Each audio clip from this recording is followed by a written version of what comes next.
What's going on, good people? Welcome to another episode of After Dark. Sports After Dark podcast with David and Kayla. Yeah, I am struggling today, clearly, and you're Me struggling too. so it is all good.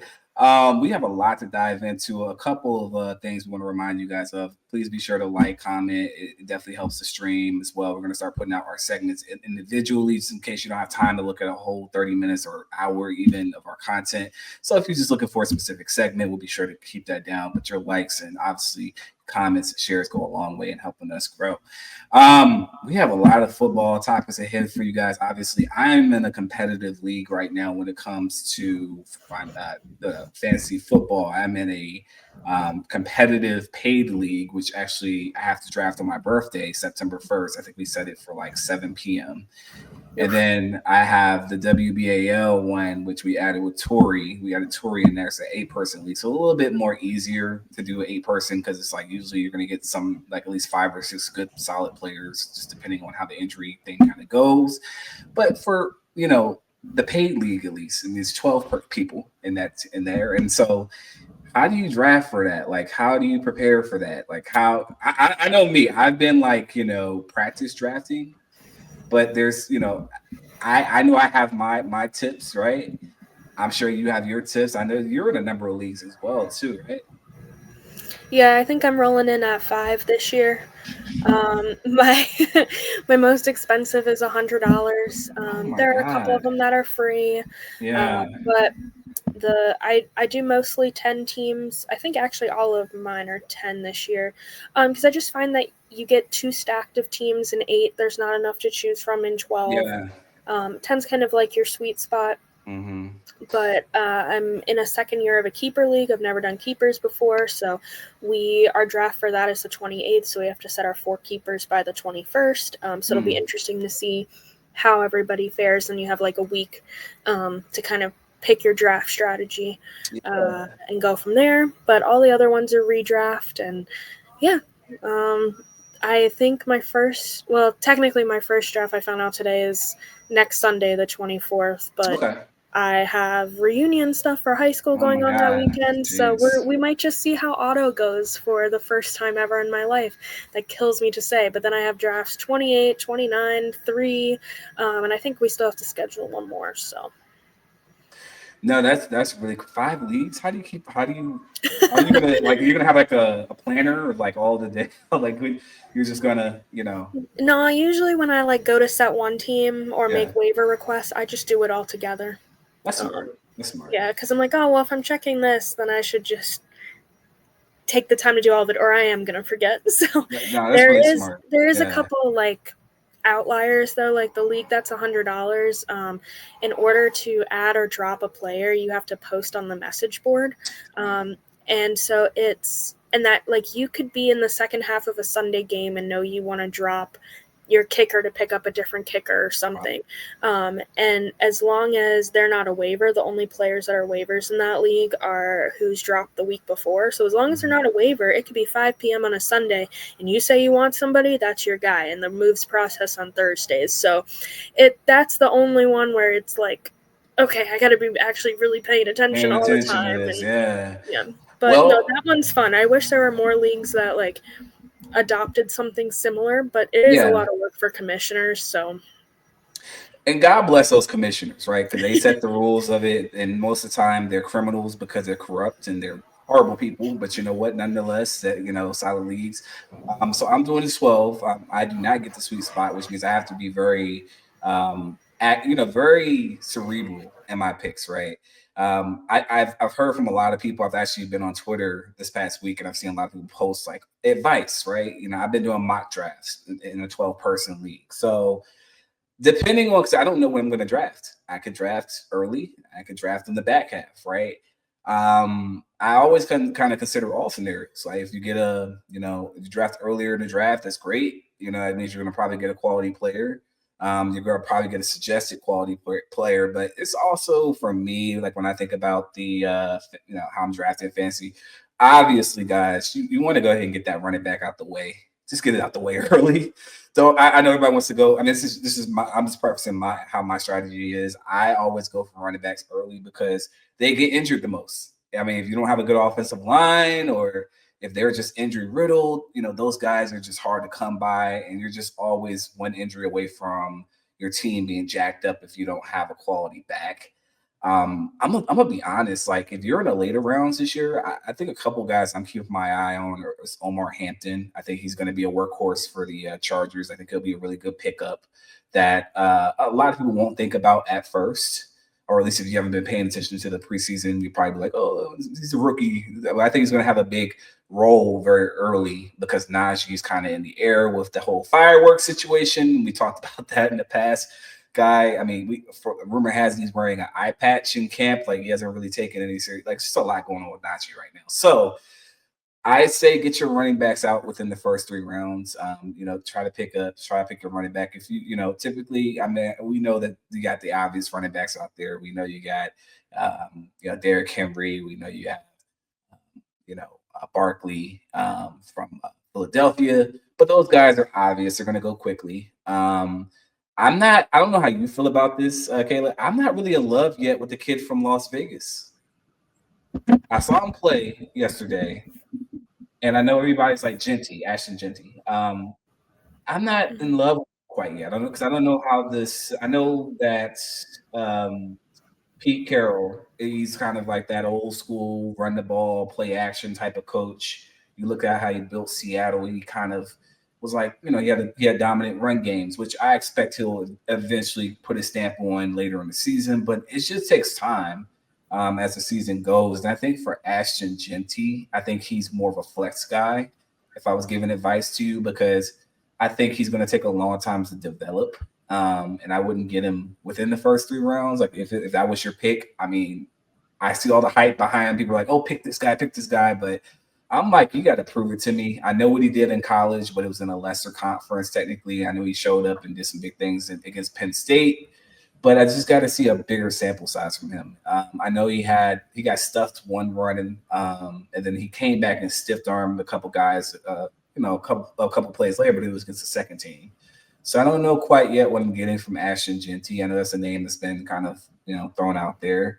I do like Irving from Tampa Bay because he's a do-it-all back. He can catch out of the backfield for you. He can run the rock. And I say if you're picking later, those are the guys I like to put a little bit more stock into as your RB2s or even your RB1s, because I just feel like they rack up more points, especially when they can catch out of the backfield. They can do a lot of things for you.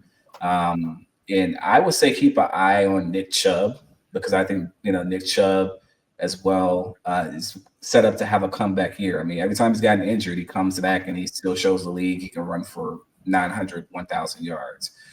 So I think he's another guy that could be a flex option. But typically, I like to get that running back and to at least your first 2 running backs, the first and third one, and your top wide receiver out within round 2. And there are a plethora of wide receivers this year, I think, that can make a difference.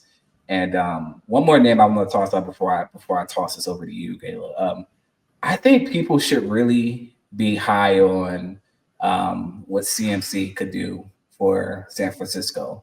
I know he was injured last year, Kayla. I know it's not a guarantee, but I think given how that offense looks and what they're going to be, he's going to get a lot of touches. I think he can spark that offense again. I think Brock Purdy somewhat production goes up because it's less pressure on him to kind of be the guy. So I would take a waiver on him to see if that's your RB2 if you're later in the drafts. And I don't think a lot of people are going to go for him because of the injury he had last year. But I do think he's due for a big comeback type of year. And I think that he will show the league that he's at least still a top 5 running back. I'm not going to say he's the running back, but I think he's still going to be in the top 5 before the season's out. So that's my advice. That's kind of what I've done. That's kind of my draft strategy.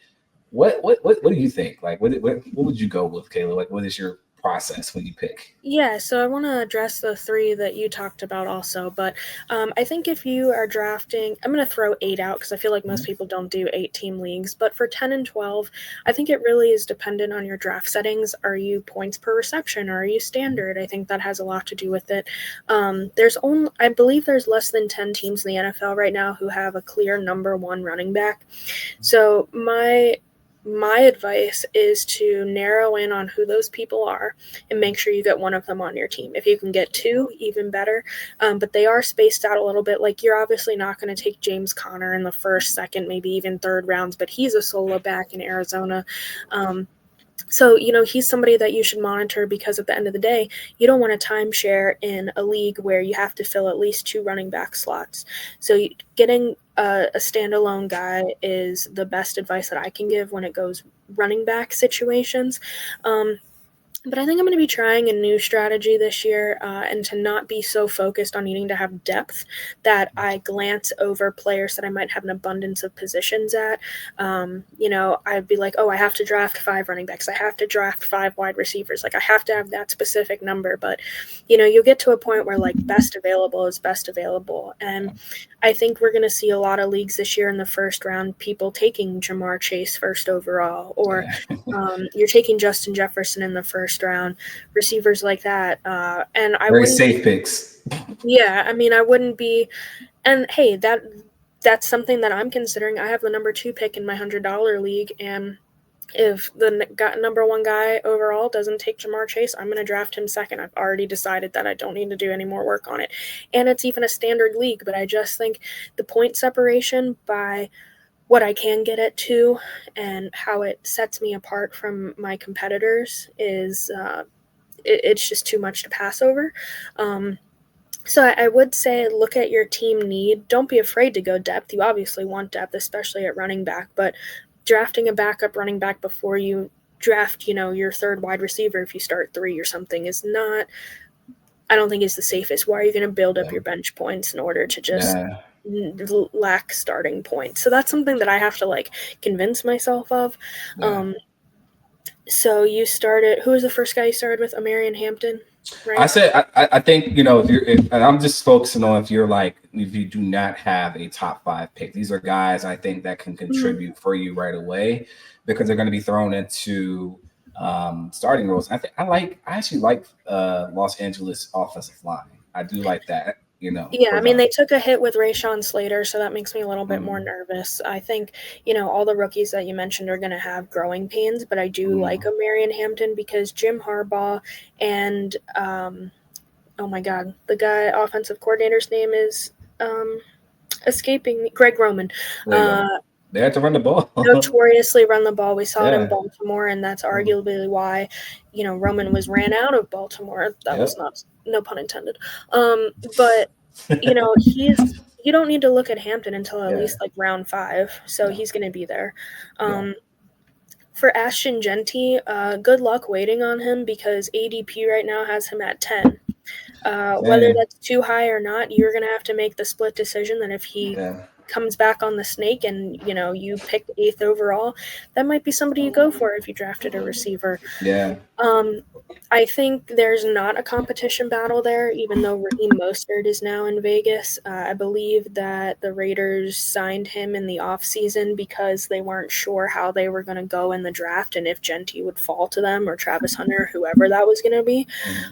Raheem Mostert had 1 solid season. I mean, he's bounced around to God, I can't even remember how many teams. He's been a journeyman. Yeah, that's for sure. I can't remember. It's been so many. It's definitely double digits. But I don't want to get it wrong.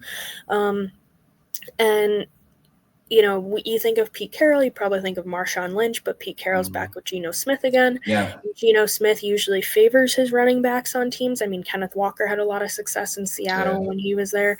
So I think there's some stuff brewing for Genty. Is he worth the round 10 price tag? I don't know. I haven't heard the same hype about him as I did Jahmyr Gibbs, for example. But I wouldn't be surprised if he put up good numbers. It might just have a little bit of a learning curve to get there.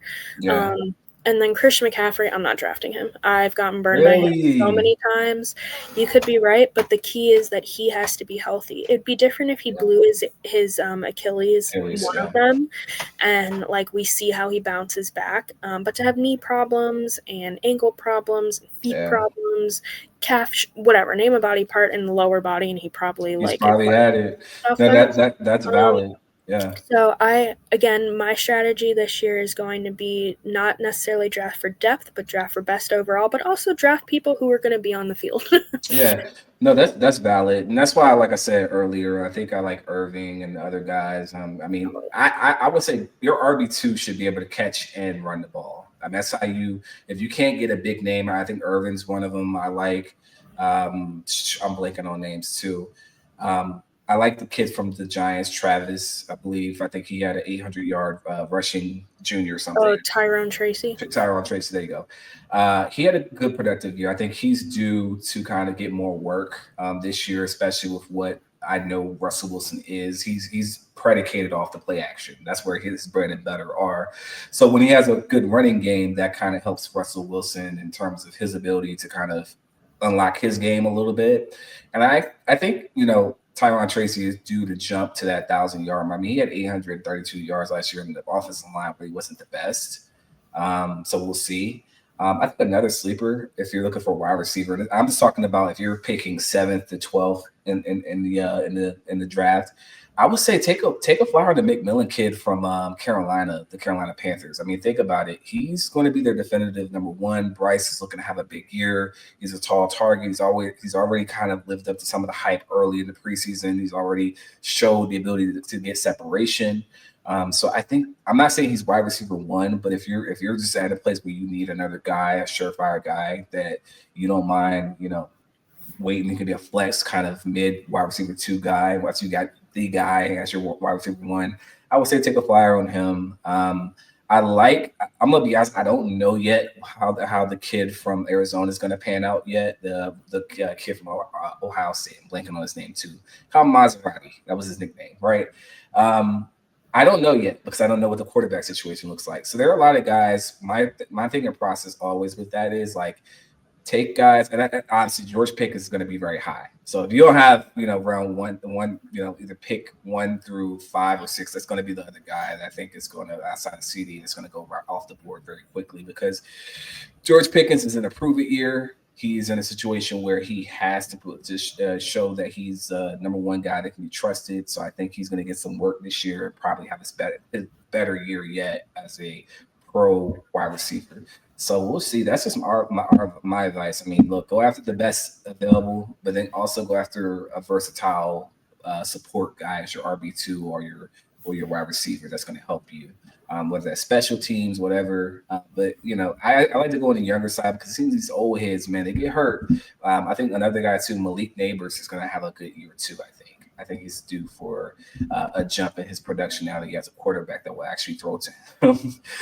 Because I had Malik Neighbors last year, and Daniel Jones would not look at this man until the second half. I'm like, Daniel Jones, you have arguably a very talented wide receiver. He's young, but you could tell he just has it.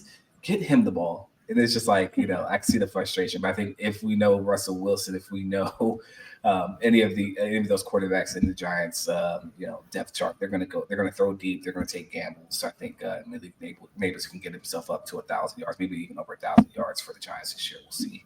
But yeah, anything you want to add in terms of the draft? That's just my thought process with that. Yeah, no, I mean, I feel like I could go forever on talking about players in fantasy and where to draft, but I'm telling you, more topics to do. We don't want to bore our co-host over here who's trying to go to sleep. So. Yeah, look, he's going to sleep. Hey, look, again, this is just our experiences, right? We played in multiple leagues. I won one of my leagues last year, with that strategy, and obviously, Kayla's going to try, multiple strategies, I'm sure, across all 5 of those. So again, just keep an eye on Twitter, keep an eye on NFL on the NFL app to kind of see who's healthy, what's going on, and just that'll help you out as well if you're a beginner or if you're just kind of looking for advice to kind of go from there. All right, guys. So look, it is week 0 coming up. It's hard to believe next weekend or this upcoming weekend, the 23rd, will be week 0. There's one college game and a lot of FCS games that are being played next week. The big one, obviously, to start out with, and which we're going to introduce this week through Pick'ems, right? We're going to start doing this with Sunday when NFL starts kind of speed rush through some of these teams. It's just basically us picking the teams we think are going to win, right? We're getting our practice out of the way with college football. And I'm going to be honest, I know a little bit about some of these teams, other teams not so much, right? But I got to go off of what the ranking is. Obviously, the big game on Saturday will be a top 25 matchup between Iowa State and Kansas State. Now, I do know a little bit about both of these teams. Iowa State is young, but they do have both these teams do have their returning key pieces on offense and defense. But I will say Kansas State was very close last year. They were a couple wins away from going to conference in their Big 12 conference championship and eventually to the playoffs. So I'm going to lean towards Kansas State. Yeah, so I think it's interesting that this Big Ten opener is in Ireland. The league did this last year when Georgia Tech upset Florida State at the time. We know how Florida State. Lightning strike price here? Yeah, so just coming right out of the gate, Iowa State played for the Big 12 championship last season, and Kansas State, they for most of the year they were in the running. So, the top 25 matchup is something that's interesting. I know that Iowa State is young, but I think their coaching staff is a little bit, I don't know, there's a couple right words for this, but more experienced and more poised, I would say. So I like Iowa State in this one. Bet. So you're going for the upset against Lightning does strike twice. But look, I'll preface, you don't know what you're getting early in the season with these teams. They're still trying to brush out the kinks, and their college kids are going to make mistakes, and you just got to be kind of ready for whatever. All right, so next week we have the 28th. I think that is a Thursday. 29th? Yeah, it's a Thursday. So it's a Thursday game, Boise State versus South Florida. South Florida was pretty tough last year, but they lost a lot of talent. Boise State has always been a team, obviously, that's been in the mix. They had Ashton Genty last year. They seem to keep a good player or two on their roster. I'm going to go Boise State, even though this is on the road in South Florida. It's going to be a tough game, but I'm going to lean towards Boise State. Yeah, I think I'm going to take Boise State, too. I know they're going to have some learning curves with not having Genty there. But South Florida has kind of gone up and down. They used to be in the same conference as my alma mater, East Carolina. And there were times that they would play ECU pretty close when ECU was bad. So I definitely have experience watching South Florida, and it's really just a throw of the dart a lot of times. But I think Boise State is still going to outmatch them at key positions and get a victory there, even though they're coming cross country. I'm always wary of that, but they are coming cross country for the game. But I still think that they have the edge. Cool. All right, so we got Friday. It's pretty much, and we'll get into pretty much the actual legitimate week 1 games next week when they're full slate, but we have Western Illinois versus Illinois. I always feel bad for these teams, man. This is definitely a payday for Western Illinois. This is a smaller school, obviously, in-state rival. I think Illinois just has too much talent returning. They were really good last year. I just think they just had to run into Ohio State, Michigan, and all these other blue blood schools that they just don't do well against. But I believe in the coach. I like what they're doing. I think they get pushed this year. I don't think they're good enough yet to win the Big 10, but they are good enough to beat West Illinois. I'm going big W for Illinois. It should be, crazy. It should be over by halftime. Yeah. So instead of me just coming out and saying who I pick, I have a question for you. What's up? Do you know what the spread is between Illinois and Western Illinois, and what the favor number is? I haven't seen it yet, but I'm gonna take a guess. If I had to guess, is it over 30 points? Yes. 35. Yes. Oh, I got it on the dot. It's 35 points. No. I thought you were going, is it over? It's over. Is it 35. Over 35? Yes. 30. What was it? 38. Keep going. 39? Keep going. Really? 40? Keep going. 45. Yep, 45.5. Oh my Jesus! Is what Illinois is favored over Western Illinois. So I feel like this question could be, will Western Illinois cover? Because I don't know. They must think they're pretty bad. But since the question It's is who are we gonna yeah. take, I'm gonna take Illinois. Yeah, look, hey, Western Illinois is no disrespect. Like it's just they when you Much play disrespect. when you play well for me. I mean, obviously the people in Vegas are disrespecting you guys handily, but that's crazy. 45 and a half points. Just look, just show up and come away from that game healthy, and I think it's a win. I don't know much about Western Illinois. It sounds FCS to me, so I guess it's a money game for them. They're getting paid probably thousands of dollars to come and get dominated on national TV. So we'll see what happens there. But that is this week's slate of college football teams. We'll have more, and obviously, we'll be able to kind of give more in depth. This will probably take a little bit, but what we'll do is we'll go top 25 matchups, and so we're not going all over the place, right? Because some teams, I mean, you got to earn it for us to talk about it. It's just like I'm not talking about the team that hasn't done squat, you know. Maybe we'll talk about Eastern Like Carolina. Western Illinois. No, I'm just kidding. Yeah. Maybe we'll talk about your alma mater if they pop up. They could be good. This no really Eastern Carolina No. was good. Without no okay. All right, we're gonna leave that. Was good. Was okay. See, when I was in college, they were like I heard of Eastern Carolina. I mean, I went to Western Carolina. They had flashy headlines. Like we had Yeah, Zay Jones and we had Justin Hardy, but I feel like that is our, time of the past. yeah, no, I get that. I get that. I am praying for Western Carolina. We were 7-4 last year. We've been ranked in the Yeah. FCS 2 years in a row. So hopefully we can make that next jump. We'll see what happens. So we'll watch it all as college football season kind of gets underway here. All right, next up, the catch. We're talking about pretty much all the headlines that caught our eyes this week. Obviously, a lot going on in the sports world. A lot of crazy stuff going on in the sports world. Let me start here. I'm going to preface before we get into this topic. I am an LA Laker through and through. I've been watching since Kobe and Shaq. I saw the disappointing. I actually cried. You guys, my dad pulled out the camcorder when we lost to Detroit, and 3-year-old was no, I wasn't 3. I was 7 years old when this happened. I was crying when we lost to Detroit because I really thought we were the better team, and we got smoked with Shaq and Kobe, and I cried. And I nearly had a heart attack when I saw that this man, Luka Doncic, who we just signed to a $165 million extension, which, look, I respect it. He wants to play Euro ball across seas. We get that. But I'm like, dude, you are our franchise guy. We can't have you out here getting injured. So basically, if you didn't watch it or if you didn't see it, because it was trending for about 12 hours, everybody was like, see, now you guys are gonna have to depend on LaForty James. I'm like, okay, all right, he's fine, but he had a knee contusion because his teammate got pushed into his knee. Luckily, it wasn't like extended, but it knocked him down. He was holding his knee. We all lost our breath. I was like, I'm done. I'm not looking at the Lakers this season. I don't want to see this. And luckily, he came out with a contusion, so it wasn't bad. But I just look at Rob Pelinka, and I'm like, why do we not have clauses within this new contract that says, hey, we understand you love your country of Slovenia. We respect that.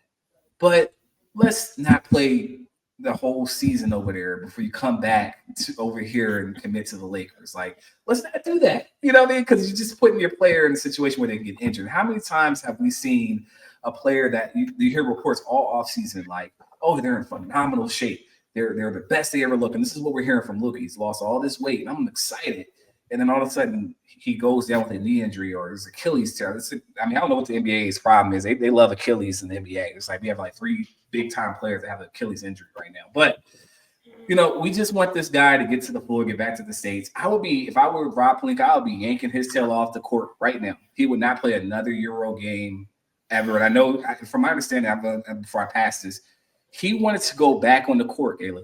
This was the third. It was an exhibition game. It wasn't even a real game. It was an exhibition game against was it Libya? It was yeah. So I'm just like, dude, this is not the finals. I get it. This is your home team. You want to have pride, all that stuff. But relax. NBA season starts literally 2 months from now. Relax. I mean, you can't have it both ways. You can't have a skinny Luca who loses weight without him playing some extra ball. So everybody is just upset at anything he does. That's all I'm gonna say. I'm one of them because we invested in him. Damn it! I want to see. I want to see return on my investment. This man needs to stop. Okay, I know he's not. He's gonna go play. I get it, but Luca, Well, you don't know me. Yeah, talking about somebody who wants to get a return on their investment is my I did. headline. Yeah. And it's the Cincinnati Bengals taking trade offers for their defensive A lineman couple teams need to be on the Trey phone Hendrickson. yesterday. Yeah. Yeah. So we do know that teams. I think it's shocking to me who's actually in the mix who want to trade for him. But then I remember like how much space they have because they don't have a lot of notable players. But Carolina, Indianapolis, and Cleveland are in the mix to trade for Hendrickson if the two sides do not get a deal done. Right now, Hendrickson is set to make about $16 million this season per his contract details, which would be eighth among all defensive linemen. And for somebody who had 17 or more sacks in the last 2 seasons that led the NFL, you don't want to be paid like the eighth best because you're not the eighth best. I think that the Bengals messed up in giving Jamar Chase and T. Higgins the money that they are. I forget which one's contract wasn't even up until after next season, so they could have waited on that deal to make the money work. So, Tom Pelissero and Ian Rappaport are reporting that Cincinnati is taking trade requests for him so that he can get paid. And I'm all for if you don't get the respect from the people around you, leave. Yeah. Look, real quick, Dallas needs to be on the phone with them yesterday. I'm just saying, you have like, this is the team to me. Dallas is like the under the radar team that can come out. It's such a Jerry Jones situation because he's having issues right now with his star edge rusher. Right?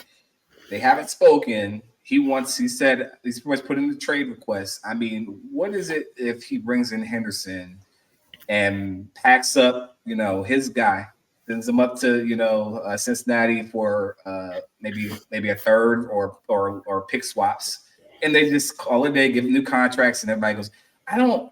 I kind of like I'm surprised for Cleveland because I'm like, dude, y'all have issues all over the place. Defensive line ain't one of them. Like y'all They are just good want to be there. sure. I get it, but it's like you guys need a number one wide receiver. I know they just signed the Isaiah Bonds kid off of he wasn't drafted, but they were waiting on some legal matters to clear up. That's cleared up. But they listen, the Browns are a funny organization, man. You guys have a quarterback that's sitting out. You're paying the worst contract in the NFL to, and then you guys are trying to just, what are you offering? Like, what are you giving up? Like two It's number not ones? Miles Like, Garrett, I can tell if you it's not that. Miles Garrett, I'm hanging up the phone. And I don't believe that the Bengals would trade within the division anyway. They would just be like, well, Yeah, no. Cleveland, no. So that's not happening. But I did do some research on this, and before we move on, did you know that Joe Burrow is set to earn $55 million this year?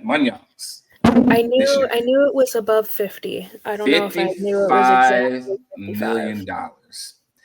And for Joe Burrow, the defense, even with Trey Henderson, was ranked 28th. They were bottom third in the league.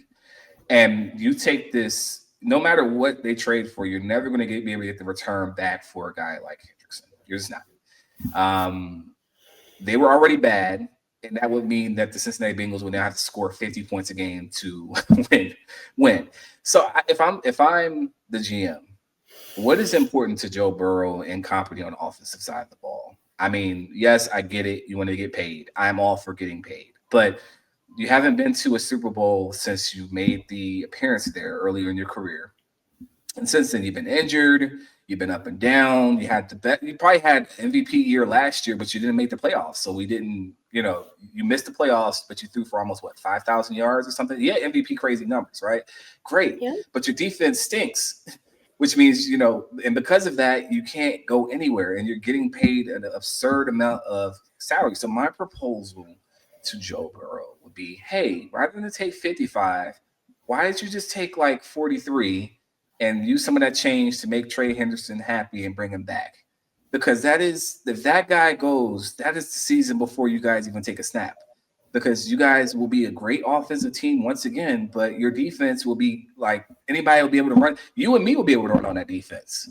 You Mm-hmm. know, The like two goals of football: score touchdowns, yeah, prevent touchdowns. You can't just do one. you cannot just do one. So we'll see what happens with that. We'll definitely keep an eye on that. I just don't know what the Bengals are doing. It's just been a disaster all season for them outside of the deals they got done on the offensive side of the ball. Defensively, they've been a total disaster. Their rookie almost didn't sign. He got him signed, but then they've had a lot going on over there. It's looking like they could be basement dwellers, but we'll get into that a little bit later. It's time for whoa. Rewind that. Rewind that. Rewind that. I saw some very absurd headlines. Okay, I'm not going to lie to you. I'm going to give you a little background. The Big Ten commissioner wants to now extend the college football, as if the college football playoffs were long enough. I remember they were playing for like 3 weeks or something crazy last year. I feel like I felt football fatigue, college football fatigue. I was like, why are they like? I feel bad for those kids. They couldn't go home for Christmas. They definitely couldn't go home for the New Year. I mean, they were playing until what, January 19th or 20th last year. That was the national championship. Um, so we'll see kind of what happens there. I just think that it's just getting too much. I don't know where you go when it comes to college football. You already have the NIL problem to keep and retain players, and now you're telling these kids, okay, let's extend the playoffs to give 24 teams a chance. Half of them that will probably be a waste of the viewers' time because, like, who wants to go see the first two rounds where it's like the number 16 versus the number 20 team and they're getting blown out 40 to 12 to 14. Like, yes, that's great money for the NCAA because the fans will show up, but the product you're putting on the field may not be what it's supposed to be, and you might get a rare upset every now and again, but I just don't think it's a good idea. I just think basketball is one thing because we love March Madness. It's any given Saturday, but you can't translate that to football. I think they should just leave it at 12 and call it a day. But apparently they're talking about this, and this is the thing.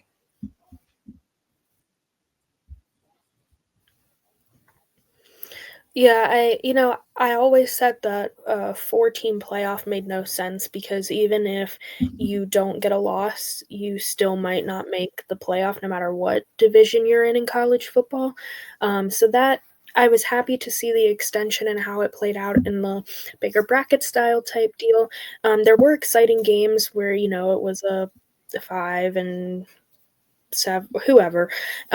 Just the lower teams or the lower ranked teams were the ones that got in because of the expansion. I enjoyed it. I enjoyed the slate where there were more games, more highlights to go through, and just more to talk about. Which is one of the reasons why I always like the NFL playoffs more because you had more matchups. And at the end of the day, yeah, on Wild Card Weekend, you're watching two teams that probably aren't gonna make it past 2 rounds. But it was interesting to see how it could shake up the landscape, and I like that that's kind of what happened last year. But 24 to 28, you put that into perspective, that's two Too and a much. half whole conferences. Like, Pretty much, and it's built for the SEC and the Big Ten. Because let's be honest, that's going to be like half the teams in the SEC, half the teams in the Big Ten, so everybody can be happy. And still, you can have 24-28. There's still going to be an outlier that's upset because they didn't get it. This whole let's change the system to appease a team that probably doesn't belong in the playoffs anyway. That stuff's just got to stop.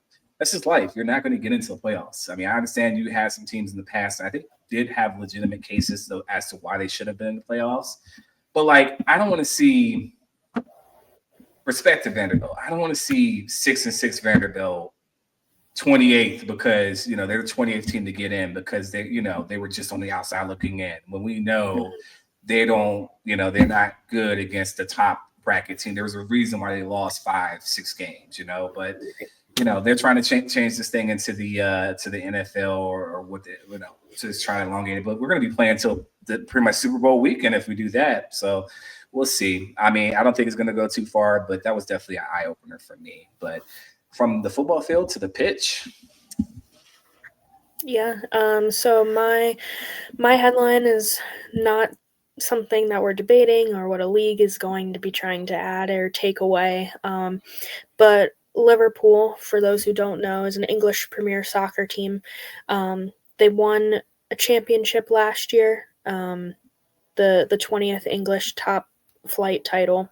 Uh, it it wasn't celebrated very long, because one of their young forwards, Diego Yota, and his brother Andre Silva were killed in a car accident last month. Um, and this is the first game that his club played since his death. And they were down early, I believe 2-0 pretty early, and then they scored two goals in the final minutes to break a 2-2 tie. And they were also at home, so all the fans, there are plenty of videos about this. But I'm getting emotional because I couldn't even imagine being there or playing Yeah. or scoring. They were chanting his name after the fourth goal was scored. They had a banner up. Liverpool's slogan is "Never Walk Alone," so they did a tribute with that to Yoda and his brother. And the Yoda who was killed, they also did a little thing for his wife and family. He got married 11 days before he died in a car accident, so that's the whole thing too. Um, it it's just a lot of to go back, and I would recommend watching the highlights of it, Yeah. because trying to talk through a whole summary of this game. But Liverpool's best player, Mo Salah, scored, and then you could see him crying on the field with the chants that were going on. So it was a really nice moment for this team who has gone really on a roller coaster in the last few months. So when I saw the wild win and the emotional team, going back to all that they've gone through in the summer months, it was just something I wanted to rewind to just bring into perspective. Like, sports brings people together more ways than one. It infects your life more ways than one. Um, and you never know how long you have on this earth. So, No, that this story was definitely one of those. When I read it, my heart goes out to the player for even being able to play a game after something traumatic like that happens. It almost, I don't know if you remember, almost reminds me of Isaiah Thomas in Boston yeah. those years ago when he lost his sister.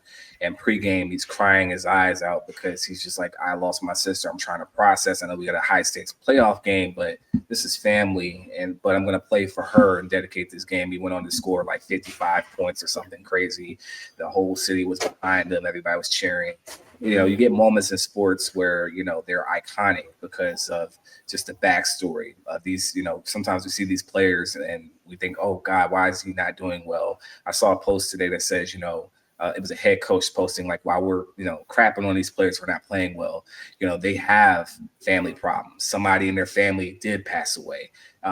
Somebody got kicked out of a house, was able to pay rent. There are real life things that affect these players and their performances that we don't know about always because they're not going to talk about it sometimes without people that they don't know that might be internally, but these are things that people feel. And so, like, it's just a good reminder for me when I read the story, like, just to piggyback off of you, that we're all human, and to just take a beat sometimes before you really crap on these plays. I know as fans we are fickle because we'll cheer for a guy, and then when they have a stretch that's bad, we're like, oh, he's the worst thing, and oh, sit him down, he sucks. But it's like, you never Yeah. know what's going on behind the scenes at all. So kudos to him. Great moment for Liverpool, and my heart goes out to that team as they try to heal and move forward going forward. Well, that's going to do it for us this week on Sports After Dark with David and Kayla. Like I said again, please, please, please like, subscribe. What we're going to be doing is we're going to put this episode out as soon as possible. But then we're also going to have segments of what we talked about tonight. So if you enjoyed a particular segment, you want to go back and listen, or if you just want, fantasy, advice from me and Kayla, you can go that route too. And going forward, we'll try to dive into some division talk as well as before the season starts to kind of give you a view of how we think about things. But for now, we love you guys. We'll catch you guys on the next one.